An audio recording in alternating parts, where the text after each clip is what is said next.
आज के स्मैकडाउन के एपिसोड की शुरुआत में हमें रोमन रेंस और पॉल हेमन दिखाई दिए। ये एरिना की पार्किंग में होते हैं। इंटरव्यूअर इनसे रॉक के बारे में कुछ पूछती है, लेकिन रोमन रेंस हंस के बिना कुछ कहे चले जाते हैं। अब हमें Kevin Owens versus Santos Escobar के बीच यूएस टूर्नामेंट का फाइनल मैच दिखा।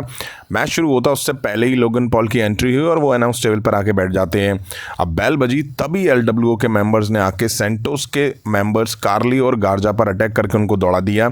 अब केविन ओवेंस ने super kick, cannon ball, frog splash देके सैंटोस को पिन करने की कोशिश करी, उन्होंने किक आउट कर दिया। अब सैंटोस केविन के लगे हुए हाथ को लगातार टारगेट करते हैं। बढ़िया मैच दिखा इनके बीच, नियर किक आउट भी दिखे इनके बीच, बट एंड में मैच केविन ओवेंस ने स्टनर देके जीत लिया। उनके मैच जीतते ही लोगन पॉल ने माइक लिया। लोगन पॉल कहते हैं, बधाई हो केविन ओवेंस, तुम अब फेस करोगे सबसे महान लोगन पॉल को यूएस टाइटल के लिए। इसको देख पसीने में लथपथ, पसीना बिना बहाए मैंने टाइटल को जीता है। एक कैनेडियन के पास आपको लगता है यूएस टाइटल होना चाहिए। केविन ओवेंस मेरे भाई, तू इस चैंपियनशिप के लिए मुझे हराएगा, ये बिल्कुल ऐसा होगा जैसे कि मेरे गली मोहल्ले के लोग मुझे हरा दें। ये कभी नहीं होने वाला है। पता है क्यों नहीं होगा? क्योंकि मैं हूं लोगन पॉल। तभी केविन ओवेंस ने दिया घुमा के एक पंच और लोगन पॉल के मुंह का नक्शा बदल दिया।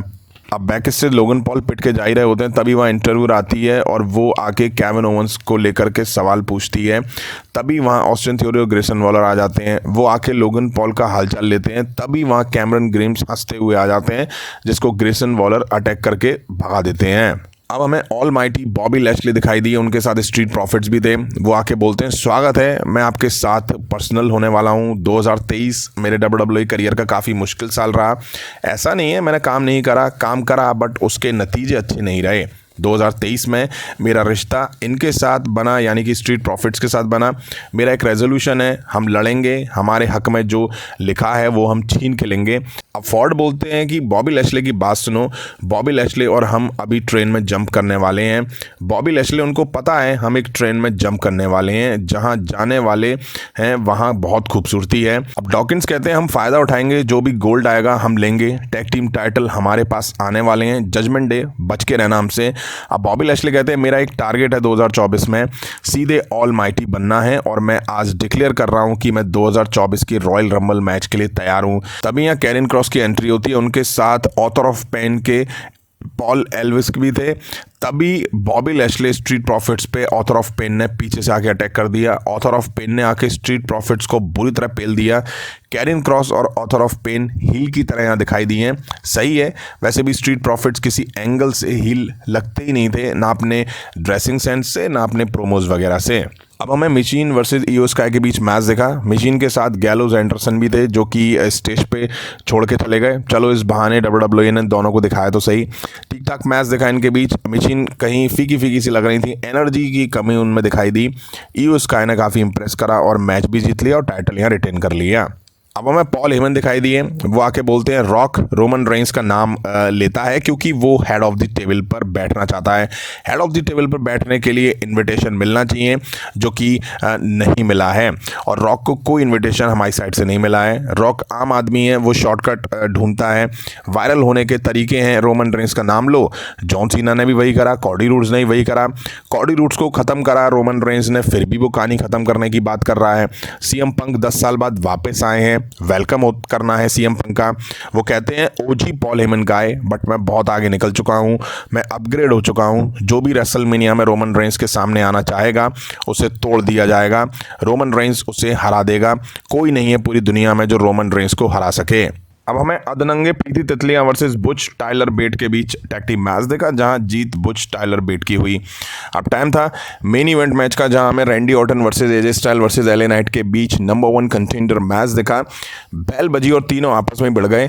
निक ऑल्डिस भी अनाउंस टेबल के आसपास खड़े दिखाई दिए। कभी एजे दोनों में मार देते, कभी रैंडी तो कभी एले नाइट। अब एले नाइट रैंडी ऑर्टन और एजे स्टाइल के सर को अनाउंस टेबल पर मारते हैं। अब रैंडी ऑर्टन एले नाइट और एजे स्टाइल को अनाउंस टेबल पर पटक नहीं देते हैं। बढ़िया मैच देखा इन तीनों के बीच, कमाल का मैच देखा। एजे स्टाइल अलग ही शेप में आज दिखाई दिए। एले नाइट के खून भी आता हुआ दिखाई दिया। रैंडी ऑर्टन ने एजे स्टाइल को शानदार आरक्यू दी। रेफरी काउंट करता, तभी एले नाइट ने रेफरी को पकड़ के बाहर खींच दिया। तभी रोमन रेंस की एंट्री होती है। उनके साथ Paul Heyman, solo Sikoa, Jimmy Uso सभी थे। तीनों घुस के इन पर अटैक कर देते हैं। रेफरी डाउन था और पिटाई चालू हुई। स्टील स्टेप से भी ये लोग तोड़ाई करते हुए दिखाई दिए। निक ऑल्डिस वहाँ खड़े होते हैं, फिर भी कोई रिस्पॉन्स नहीं, वो कुछ नहीं कहते हैं। बेरहम रोमन रेंस एक एक करके तीनों में मार देते हैं। पहले एजे स्टाइल को पावर बम दे के बाहर करते हैं, फिर एले नाइट को सुपरमैन पंच और स्पीयर देकर ढेर करते हैं। अब बारी रैंडी ऑर्टन की थी, उन्हें समोन स्पाइक और स्पीयर दे के ढेर कर देते हैं। रेफरी उठ भी जाता है, तब भी कोई रिस्पॉन्स नहीं आता, ना ही मैच रोकने के लिए बैल बजवाई, कुछ भी नहीं। निक एल्डिस अब पॉल हेमन को रोकते हैं और कहते हैं, रोमन रेंस को बधाई दो और बताओ कि अब रॉयल रंबल में फैटल 4-वे होगा। यहीं आज स्मैकडाउन का एपिसोड एंड हुआ, जिसमें काफ़ी कुछ दिखा। ऑथर ऑफ पेन का रिटर्न हो चुका है, वो भी कैरियन क्रॉस के साथ। अब विंस मैकमैन बाहर निकालते थे, ट्रिपल एच वापस ले रहे हैं। देखते हैं ऑथर ऑफ पेन का फ्यूचर कैसा रहता है डब्ल्यूडब्ल्यूई में, क्योंकि पहले से जो हैं उन्हें ही मौके दे दो तो बहुत अच्छा होगा। वही मेन इवेंट में देखे ट्रिपल थ्रेट मैच का कोई रिजल्ट नहीं आया, इस वजह से रॉयल रंबल में अब हमें Roman Reigns versus AJ Styles versus Randy Orton versus LA Knight के बीच फैटल 4-वे मैच दिखेगा। इसके चांसेस काफ़ी टाइम पहले से थे, जब ये मैच अनाउंस भी नहीं हुआ था उससे पहले मैंने बताया था कि ऐसा मैच होगा जो कि नो रिजल्ट के साथ एंड होगा। फिर रॉयल रंबल में कोई ऐसी पिक्चर हमें देखने को मिलेगी, वही हुआ। वहीं एक बात समझ में नहीं आई कि रोमन रेंस का डायरेक्ट घुसकर आके तीनों पर अटैक करने का कोई सेंस नहीं बनता है, क्योंकि रोमन रेंस दूध पीते हुए बच्चे नहीं हैं। उन्हें अच्छे से पता होगा कि मैं अटैक करूँगा, मैच का नो रिजल्ट के साथ एंड होगा और फिर फैटल 4-वे मैच दिखेगा। तो अपने लिए प्रॉब्लम उन्होंने खड़ी कर ली है। उससे बेहतर ये होता कि Roman Reigns, Jimmy Uso, solo Sikoa को रिंगसाइड खड़ा दिखाते, रैंडी ऑर्टन, एजे स्टाइल, एले नाइट में से कोई ना कोई उन पर अटैक कर देता, फिर ये लोग घुसते तो एक सेंस भी बनता है इस चीज़ का। खैर जो भी है अच्छा है। वीडियो आपको कैसी लगी कमेंट करके जरूर बताइएगा। अभी की वीडियो में इतना ही। पसंद आया तो लाइक और शेयर करें। मिलता हूँ जल्दी नेक्स्ट वीडियो में। Thank you.